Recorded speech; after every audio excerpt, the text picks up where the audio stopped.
Yeah, there's a lot of intriguing stuff going on. So. And we've changed it too, so. The riches, I think that they are. I'm sure they are. I had to figure out something to call it.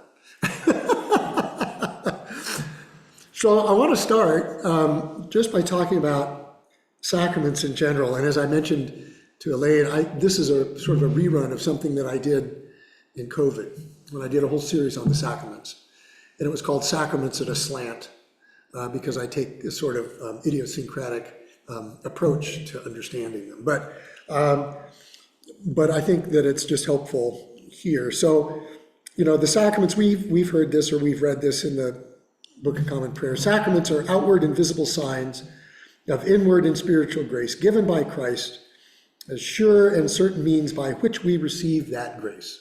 So the physicality of it is that means. And grace, therefore, grace is God's favor, unearned and undeserved. By grace, God forgives our sins, enlightens our minds, stirs our hearts, and strengthens our will. That's what the Catechism says about grace. And the outward and visible signs, there's matter. Something material is involved in just about every one of these. And so you can think baptism is water, bread and wine, oil for confirmation or for unction, laying on of hands, sometimes for confession and confirmation, rings for weddings. So you can think through all of these pretty easily. And they're signs and not magic. So the language we use should not make them appear magical, but should point to them being signs. And then the Catechism goes on to say that sacraments sustain our present hope and anticipate its future fulfillment. I guess I'll leave that to you to sort of sort out how that works for you. But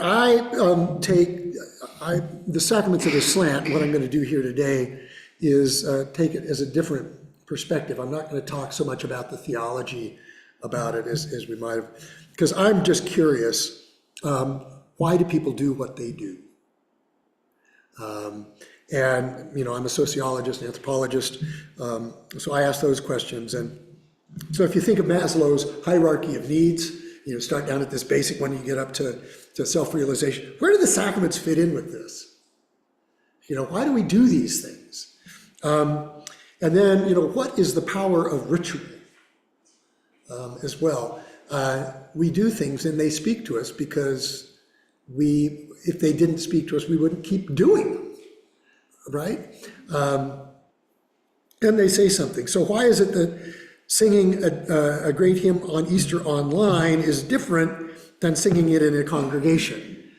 Sitting at home, again, thinking about COVID, if you had your hymnal open and you were following along with the words, it wasn't quite the same, right? Or even singing in the shower isn't the same as singing it with a group of people.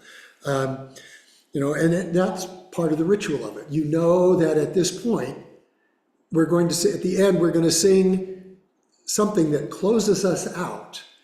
And Mary, you've probably heard this, some of the rest of you. If it's a soft hymn, when we're leaving, people complain.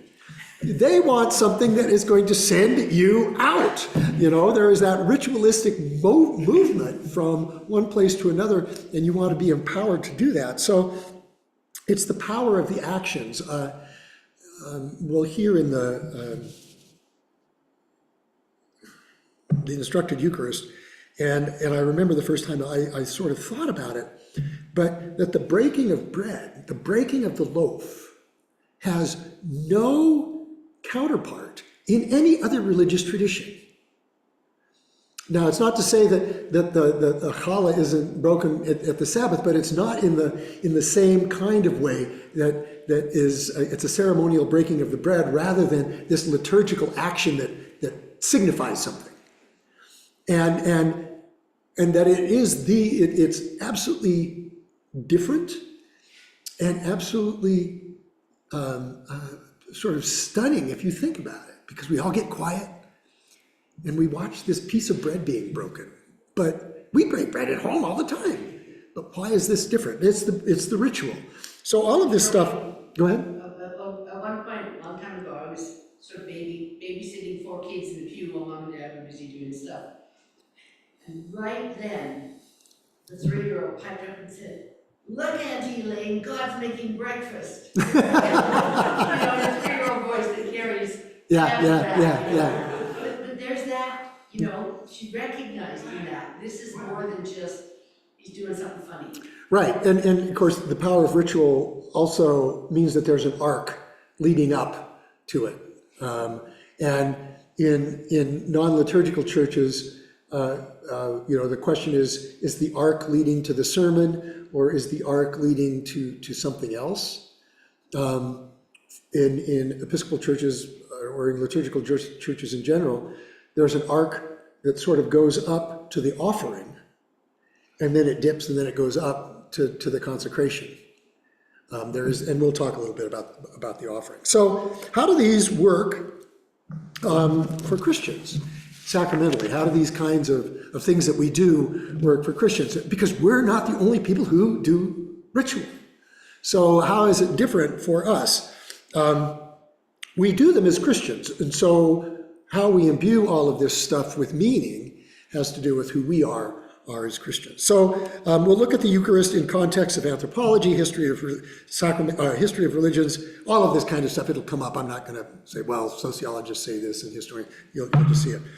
And so my hope is that we'll come out the other end with a sort of deeper Christian understanding of what it is that we're doing. This is something that other people do. Other people make sacrifices, other people make offerings, other people do things with food, but we do things particularly as Christians. And so that's kind of what I'm sort of looking at. So Christians didn't invent sacramental rituals. In other words, there is a prehistory.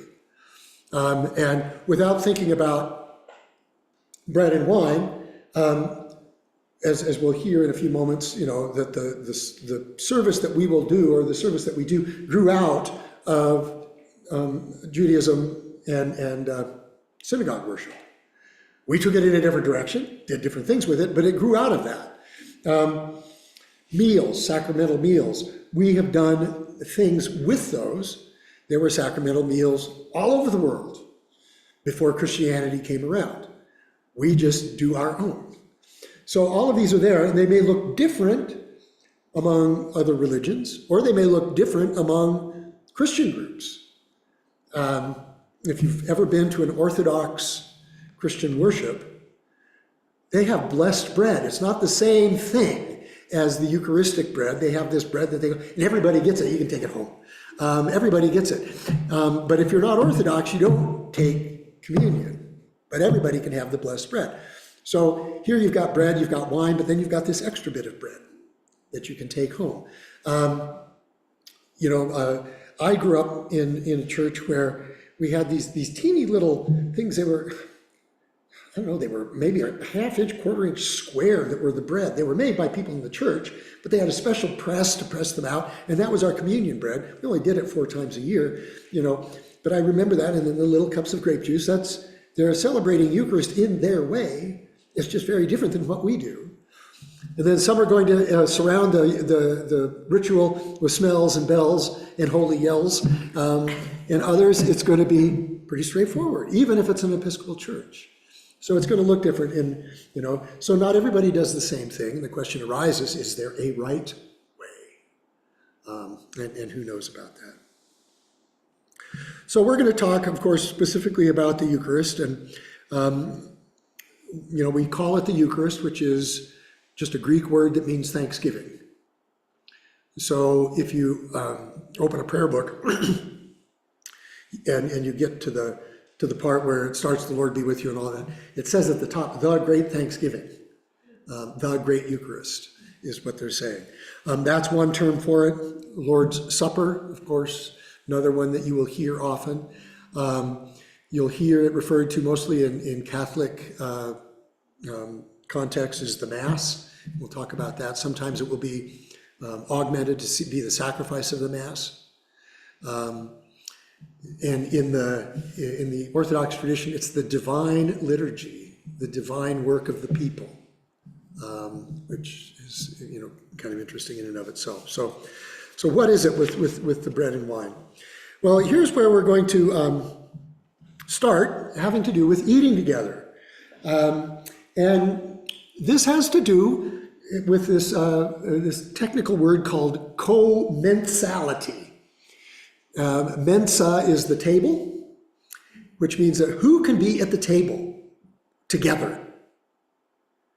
And as I was mentioning before everybody else came in, I think that Sue and I were talking, that this is something that has a long history to it, but it gets played out in Christianity all the time. I just mentioned that if you're not Orthodox, you don't get communion at the Orthodox Church.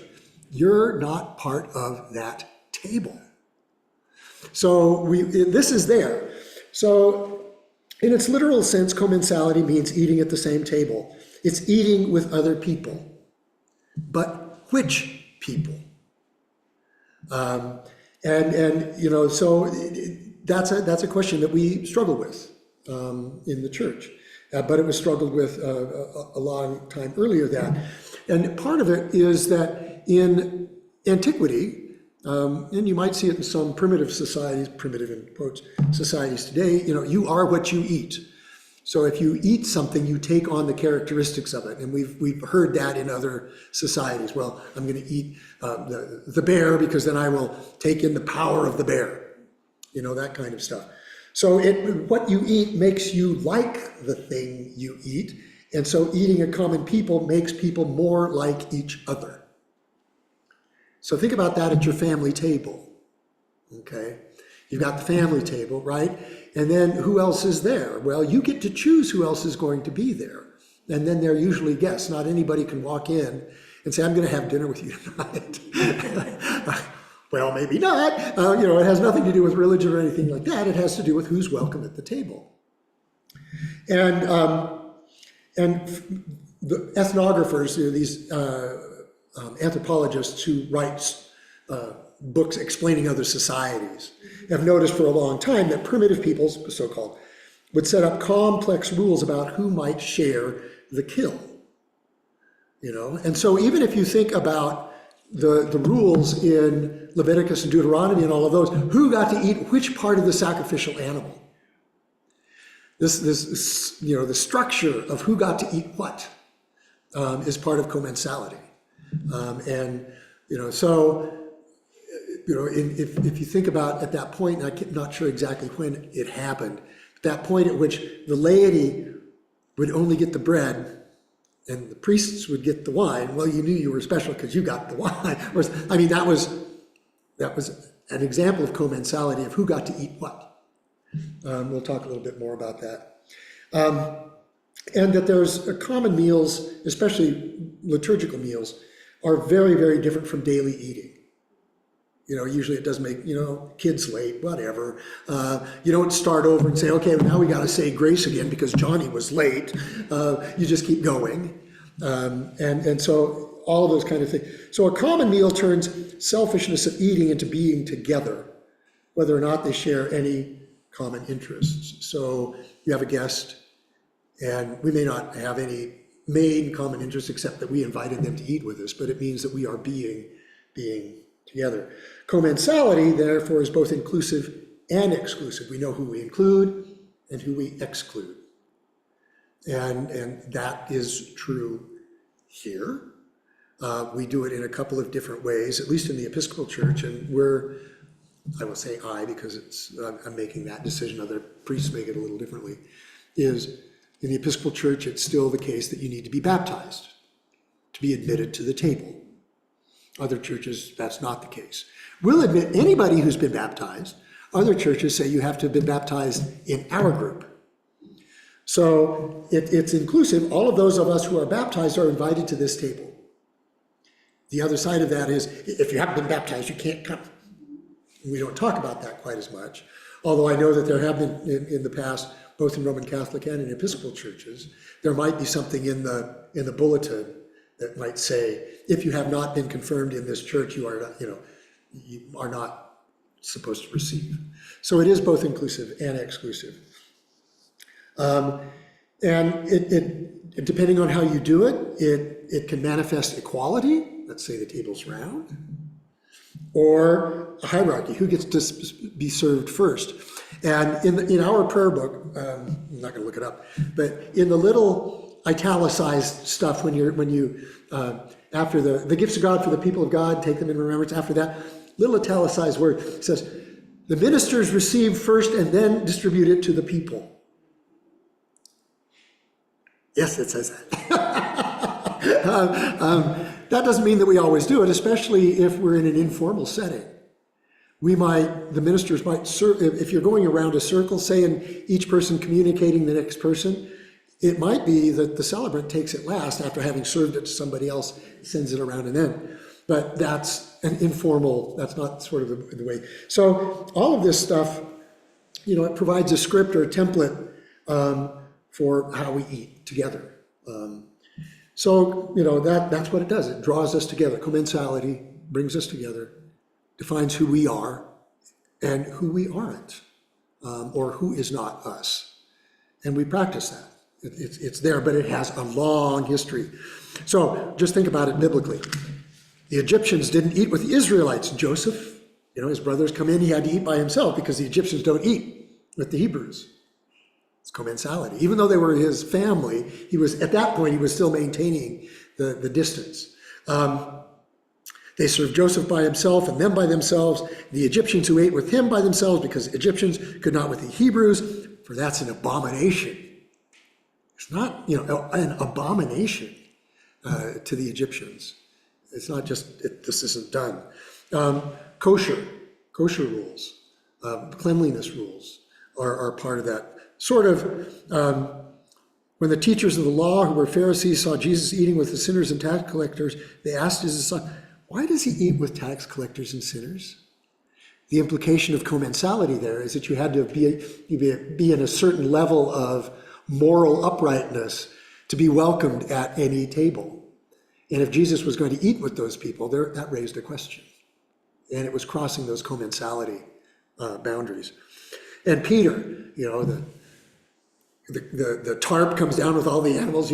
I've never eaten anything clean or unclean or eaten with profane. I haven't eaten with these, Commensality. This is not an unusual thing, but we do see and have it here. So if you remember this movie about Guess Who's Coming to Dinner, that's a movie about commensality, sort of in very, very distinct ways. Well, then there's the question of what are sacred meals. The picture there, of course, is a Seder plate. And they are just meals invested with meaning. It's different than going home and bringing out some leftovers and heating them up and sitting around the table and eating. That's a meal for feeding, and maybe you're going to have good conversation with the people that you. But they aren't imbued with any kind of special meaning. But there are lots of sacred meals. Where in Islam, there are these Eids, which are festivals at the end of particular things. At the end, and the halal, the correctly slaughtered meat, the halal meat.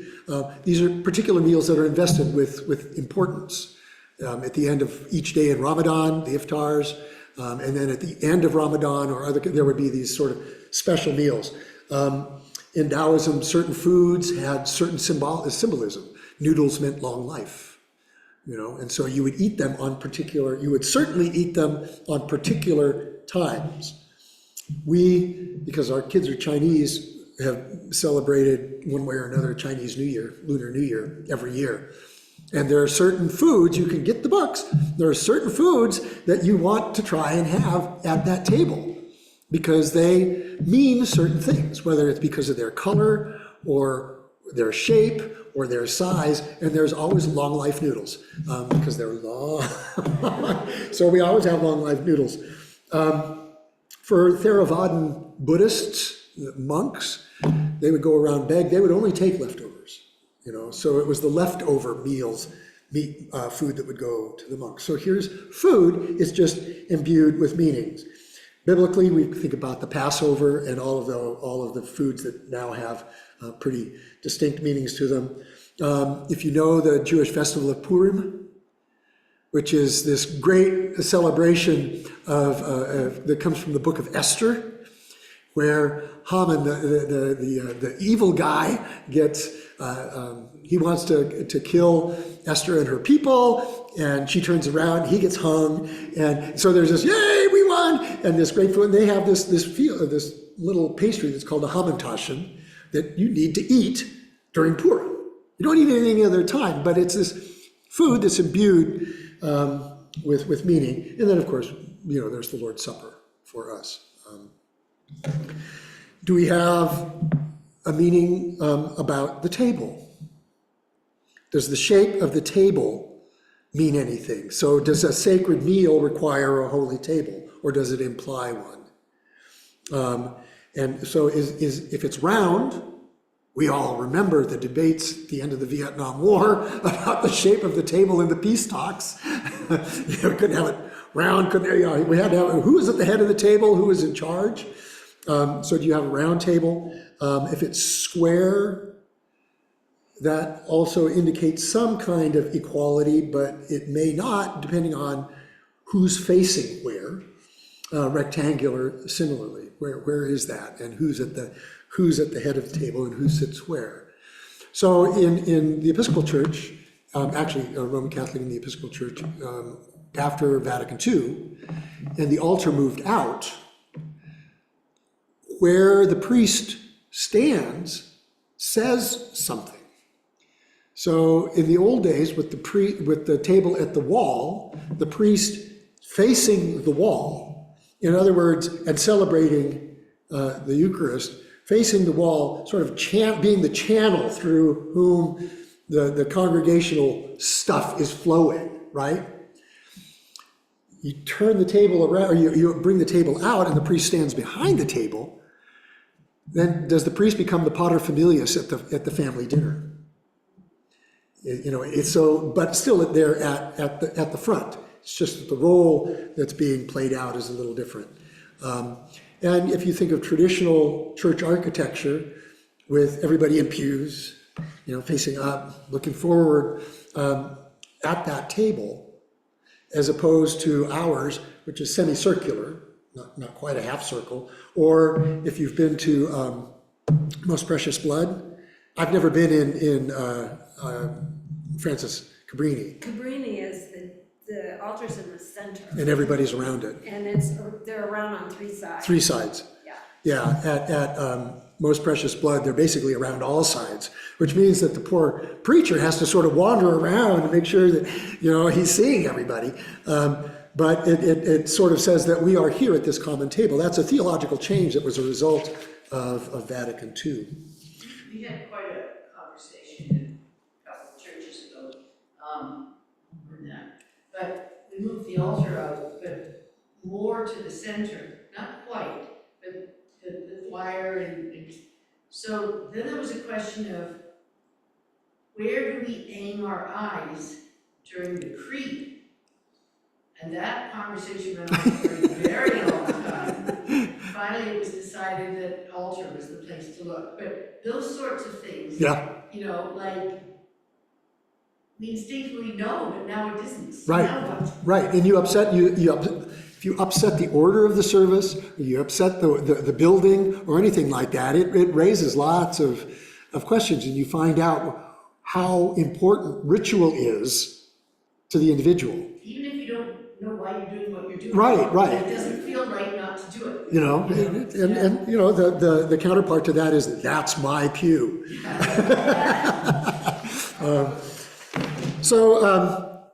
The other thing, and we talked about this and mentioned this, is that sometimes the Eucharist is referred to as the sacrifice of the Mass. We hear this language all the time, but we don't often think about what is sacrifice or what was sacrifice, because it predates Christianity. And we often think that sacrifice is giving something up for some greater good or something like that. Well, in our world, doesn't have much of a connection with sacrifice at all. Unless I sacrificed dinner last night. Means I didn't eat it. Or I burned it. Yeah, that's right. Now there's a good one. But, so A sacrifice is the offering of food, objects, or the lives of animals or humans to a higher purpose, in particular divine beings, as an act of propitiation or bidding or worship. So sacrificium, the Latin, is performing priestly functions, combining the concepts of sacred things with doing sacred things. So sacrifice is doing something sacred with stuff. So if you're hunting, and you think about native peoples who hunt, they will offer, that will be an offering. It's not just providing food for the table, or even less so than I want a trophy. But there is a sacrificial aspect. Thank you for giving your life. I'm offering this and all of that, if you talk to native folks. But right now, and for us, we talk about some kind of substitution. If we think that Jesus was sacrificed for us, we think about this substitution in our place. And that has biblical antecedents too. Sacrifice the firstborn. Well, instead of the firstborn, we're going to redeem this calf so we don't have to kill our firstborn son. So there's all of that out there. But what does sacrifice do? What does it really do? And there's a theory that goes a long ways back. It's in Latin, it's called do ut des, or do ut des. I give, so I will get. I'm going to give this to God, so God will give something to me. That's a huge, long historical way of thinking about it. But the other thing it does is that it binds the community. So if we think about the sacrifices at the temple, or you think about all of them, we'll talk about this in just a second, all those sacrifices that are outlined in Leviticus and Deuteronomy, these offerings that were sacrifices, they bound the community in one way or another, because usually it wasn't just you and the sacrificer, it was you and a community. So if you sacrifice an ox, that fed a lot of people. It was party time. And it was a big deal because you didn't have too many of them. So, so it binds the community. It also helps define who's where in the communities we've already talked about. So why would people sacrifice? And there are a lot of descriptions of this in the Bible. At least there's a burnt offering, also known as a Holocaust. That's pretty profound, isn't it? Which is atonement or thanksgiving. It's basically to win God's favor. You give everything to God. Then there's a peace offering, which you brought when you wanted to eat meat. So we are talking about, at least biblically, in a very agrarian society, mostly vegetarian, not by choice, or they weren't thinking about their health or anything. That was what they had to eat. They didn't have as much meat, and when they did, it was a peace offering. You got everybody together. The priest got some, and then everybody else got the rest of it. There was a thank offering. Recovery from illness, release from prison, you may sacrifice an animal. A free will offering, you just were feeling good and I just want to give this to that was another sacrifice. Or a votive offering to repay a vow. I vow I'm going to do this, I succeeded in my vow, now I'm going to make an offering at the end of this. But all of these are things that we subsume under the concept of sacrifice. Which when I say about the riches of the Eucharist, if we come in and think about all of those, where am I today? Am I here because I'm grateful? Am I here receiving the Eucharist because I made a vow and I successfully, I prayed for healing and I'm healed. I just want to celebrate. Why are we here? There were ordination offerings. So the priest would do. A sin offering had nothing to do with sin. It cleansed the sanctuary. So we think about sin offerings as something that we're offering for our sins, but in the Hebrew Bible, it has to do with cleansing the sanctuary. The sanctuary had become impure and you had to cleanse it. And there was a particular kind of offering for that. And then there was a guilt offering, again, which wasn't, I told a lie. It was when somebody had desecrated a holy thing, and therefore you were guilty of doing that. So you would make a particular offering. Sometimes these were animals, sometimes it was grain or something like that that you would present. So all sorts of different things that were parts of those offerings. And then we sort of picked up all of that kind of stuff. All of that was in the background of where we were or where we are as Christians. So if you're talking sacrifice, though, that implies altar, which is different than a sacred meal, which just suggests table. And so we have an altar. If you go to churches whose theology of the Eucharist is a little different, they'll talk about the holy table, but they will not talk about the altar. That's too Romish, or something like that. It signifies sacrifice, which is also not part of their theology. Let's see if I'm going to do that. Speaking of theology, I'm going to skip this one and go straight to this. So when we, Mary's smiling. when we get to the theologies of the Eucharist, what happens with that bread and wine? Everybody's in agreement. Christians all over, of every stripe, are in agreement that Jesus said, whatever you eat and drink, do this in remembrance of me. That is what is known as a dominical sacrament. In other words, Jesus said to do it. Baptism is the other dominical sacrament. Go out and baptize people. Jesus said that. So you're supposed to. Jesus didn't say go out and get ordained. Jesus didn't go out and say go out and get married or any of those kinds of things. So those other sacraments are fine. They're not dominical sacraments. So all churches agree on the two dominical sacraments. But they don't agree on what they do. And this goes back to the question I sort of began with, is what is it that these things do for us? So what is it when the officiant, the priest, minister, whoever it is, says words over bread and wine? What happens with the bread and the grain and the grape? What happens to them? And as you can see, there are at least 6 different ways of explaining what those are. And there are 2 that I would say that are probably the most common, and they are at far opposite ends of the spectrum. And the first one is transubstantiation. That's the official Roman Catholic teaching. And what it has to do is that the substance, this goes back to Aristotle and Aquinas, that bread has a substance. It's breadness, right? It's grain and water or milk or some other thing. Maybe it's leavened, maybe it's not, but it's bread, and that is its substance.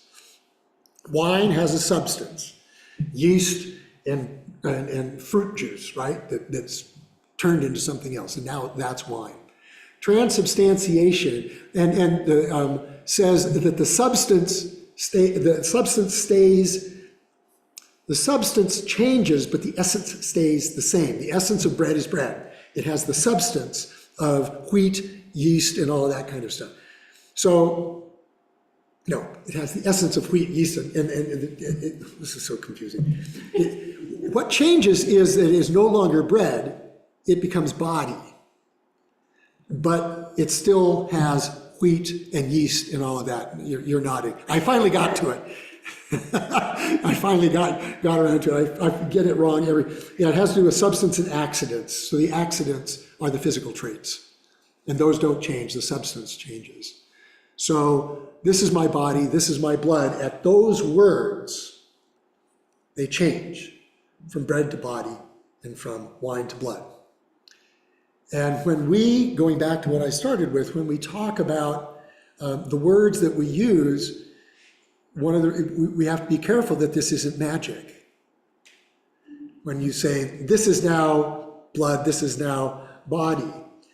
And if you think about that in Latin as hoc est, this is my hoc est corpus meum, this is my body, hoc est pocus, and the linkage of that language with magic. with hocus pocus. So anyway, this is the physical accidents or the physical properties of bread and wine remain the same, but they become blood and body. That's transubstantiation. The Eastern Orthodox just say that there's a change.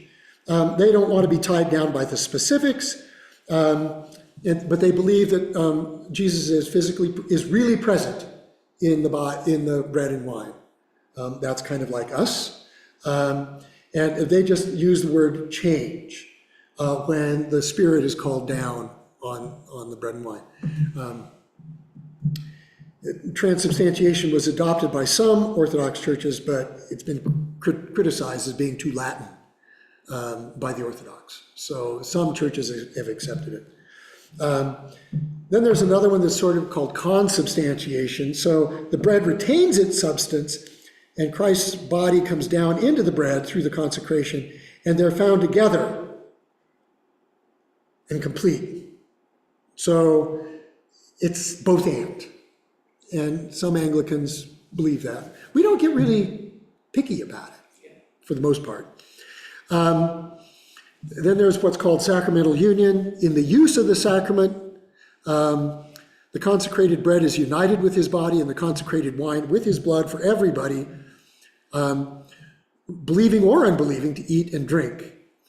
This position of the Lutheran Church that echoes the next view, well, it's silent about technicalities. How does this happen? It's not important. This is how we believe it. Objective reality and silence about technicalities, that's ours. It's a divine mystery. It's the mystery of the Eucharist. And there are some wonderful poems about that. What was it? His was the word that said it. This was the something, I don't know exactly what it is, but I believe and take it. This was sort of a prayer of Queen Elizabeth. So we just aren't going to talk about it. It doesn't, This leads to death. Yeah. It leads to death. Yeah, if you've got it wrong. And then the last one, which I say is, again, at sort of the polar opposite of transubstantiation, which what's called memorialism. Well, it's bread and wine, or bread and grape juice, and they remind us of the sacrifice that Jesus made for us on the cross. There's nothing that happens to them. Nothing has changed. It's just bread and wine. We offer them in a particular context, so they mean different things than they would if we were sitting at dinner. But it's still bread and wine, and because of the context, it means something to us.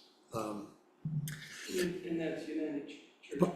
What's that? United Church of Christ. Yeah, most Anabaptists, Jehovah's Witnesses, Latter-day Saints, all of these folks, that's how they view the sacrament.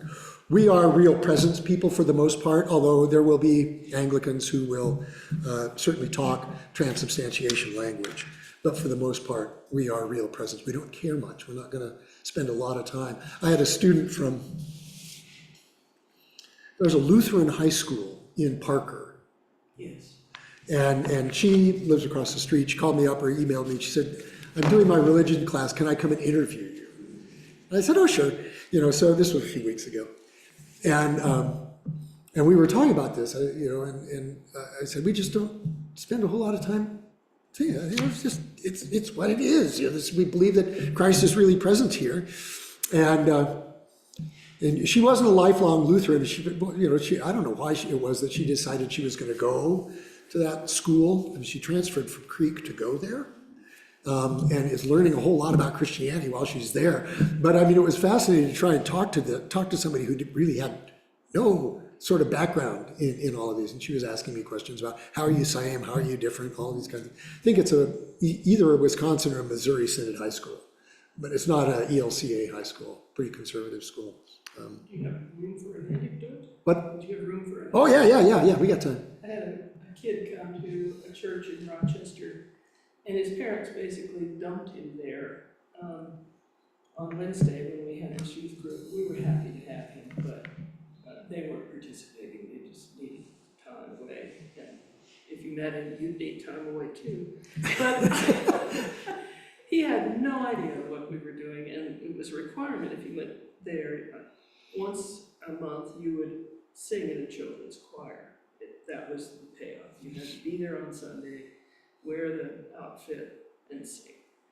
Well, he had never been in the sanctuary. He was all dressed up, had a kata over, and it was kind of not quite on right. He heard the words, he listened carefully, and he knew there was blood in that cup. Now, I knew that he'd been baptized. The priest did not. And so I was sitting next to him because where else would you sit? And so I knew all of this was going on.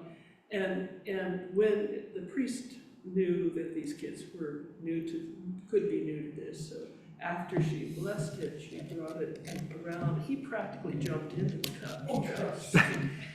So then he wanted communion. And of course he wanted communion. And he got in line, and he was given a blessing. And there was another priest on the other side, so he got in that line. And then when he got back to his seat, he was not given communion, just a blessing. And he started to take off his kata. It was like, I don't belong here. And I thought, well, this can't take place. So I said, come with me. They just didn't know. And I walked him up and said, he's been baptized. And so he had wine. And by that time, it didn't matter whether it was blood or not. It was a matter of, I belong. Yeah, yeah, Do I belong here or not? Commensality. yeah. Commensality. Commensality. Yeah. Yeah, yeah.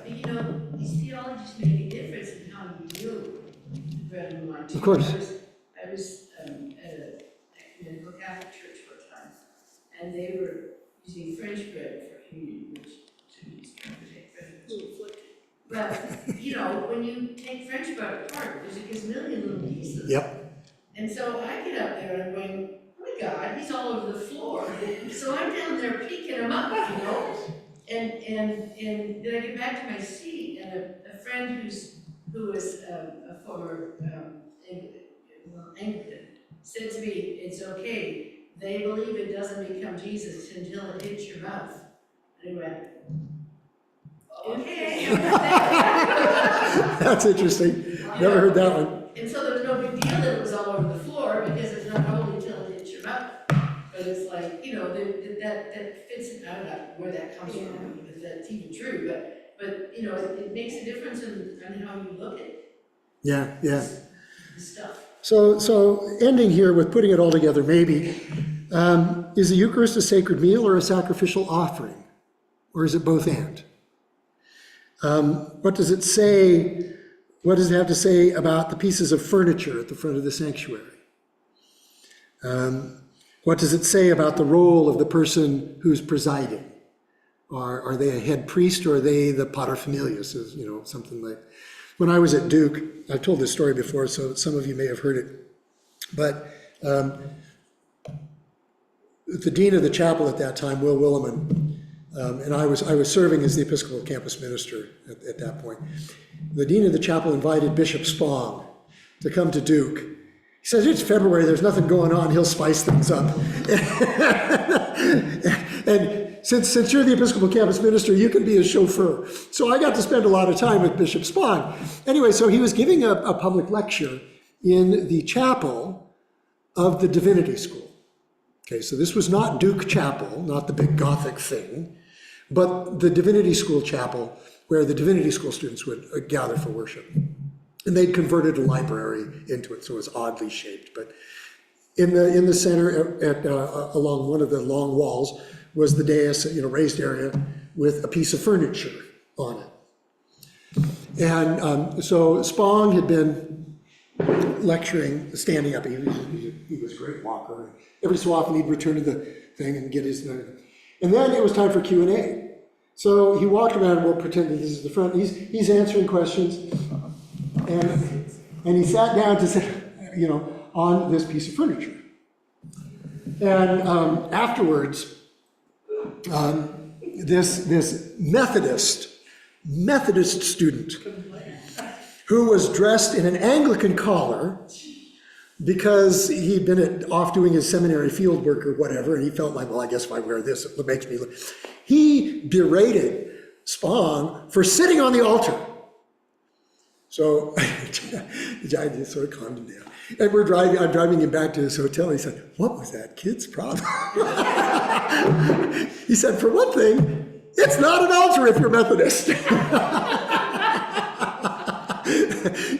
So he said, he's got to see a spiritual director about this. But again, when I'm standing behind or in front of the altar, what is my role?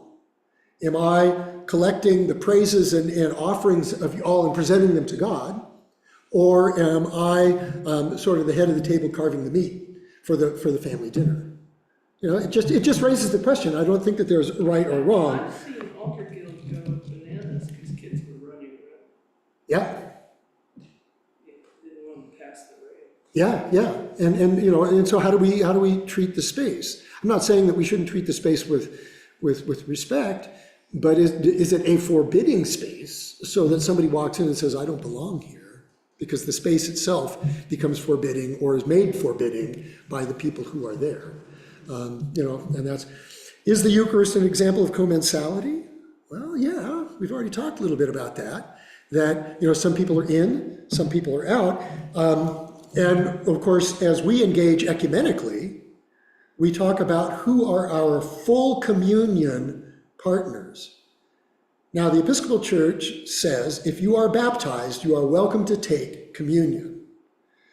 We may not be in full communion with you, but you are welcome at this table. So what that means is we will allow any Methodist to walk up and take communion, but we would not allow a Methodist clergy person to preside because we are not in full communion.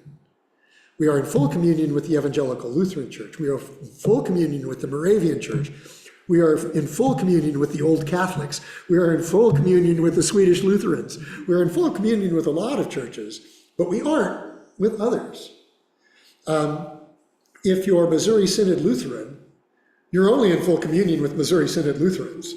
No other Lutheran can take communion there, and you can't take communion even if you're a Missouri Synod at another Lutheran church. So that's really commensality, right? It's the cousins can't eat with us. So it's there. And then about the theologies of the Eucharist, does one make more sense than another?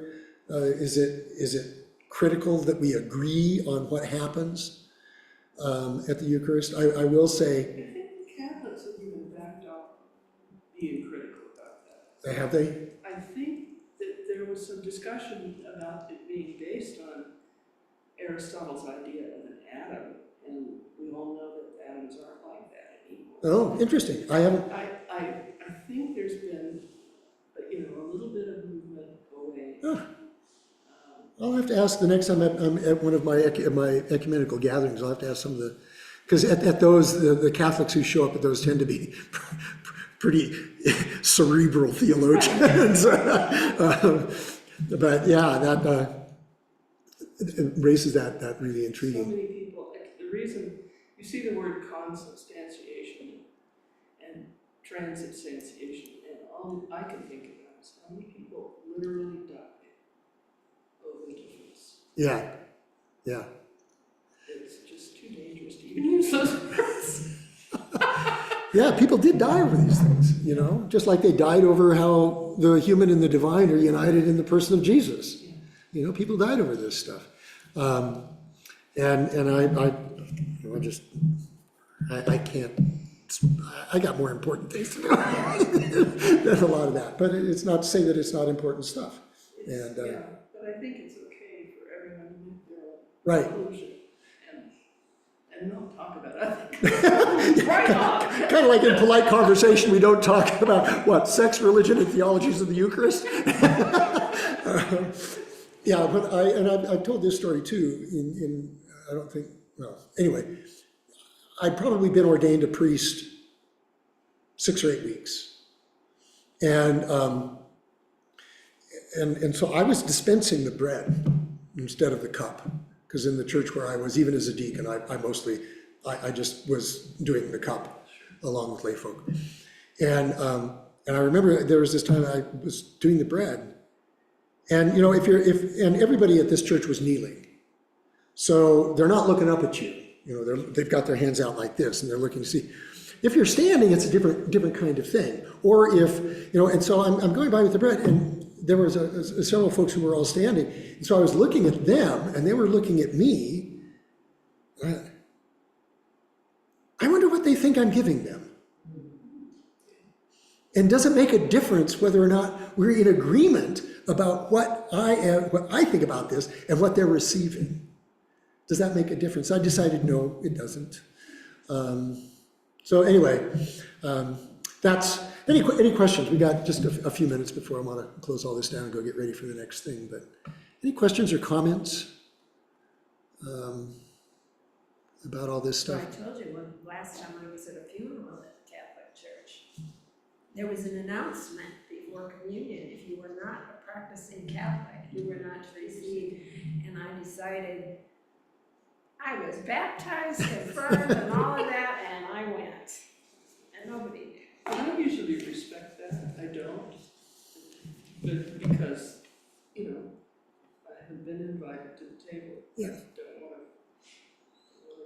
do Yeah, whenever I go to a Catholic service, not often, but whenever I go, they wouldn't know me. I'm just a visitor. But I never cross that line. I'll go up for a blessing. I did that once. I went out for a blessing, and the priest said, "Why are you here?" It's like, can I have a blessing? Yeah, I went one time down to Sacred Heart Retreat Center, Jesuit, and it was right after COVID, and everybody was masked, still masked. And I was down there for a day, just for a private solo getaway from everything, and I went to Mass. And I just thought, well, and my spiritual director, I also went down there for spiritual direction, and he ended up being the celebrant. I didn't know that. And he didn't even know it because it was sort of at the last minute. So he was doing everything. And he would go, we were socially distanced in our chairs, and he went from person to person. And he came to me and I did this. So I went in later for direction, and he said, "You were at Mass." I said, "Yeah." He said, "I would have served you." I said, "I know, but I wasn't going to cross that line." He was a good Jesuit. You know? So, yeah, the blessing was fine. So, anyway, any other thoughts, questions, comments?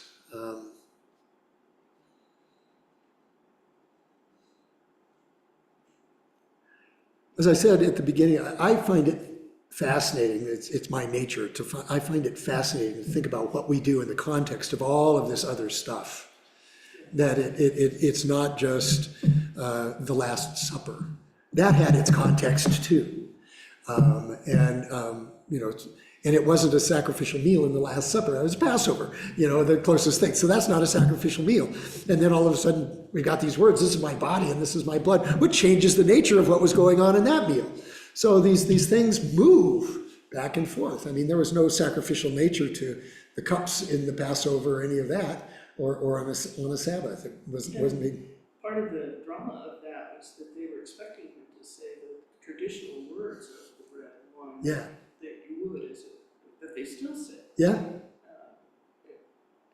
I can't think of them now, but. Yeah.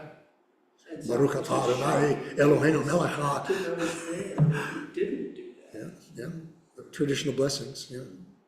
So yeah, when I was taking Greek in seminary, my Greek professor said, we're going to learn the only words that we know that Jesus ever really spoke. I mean, he was a New Testament scholar, so he would do this, right? Baruch atah Adonai Eloheinu melech haolam hamotzi lechem min haaretz. Blessed are you, Lord God, King of the universe. You bring forth bread from the earth. They've been saying that for a long time. Jesus said it, and that's the only thing that we know that he really would have ever said. So, all right. Thank you all. Thank you.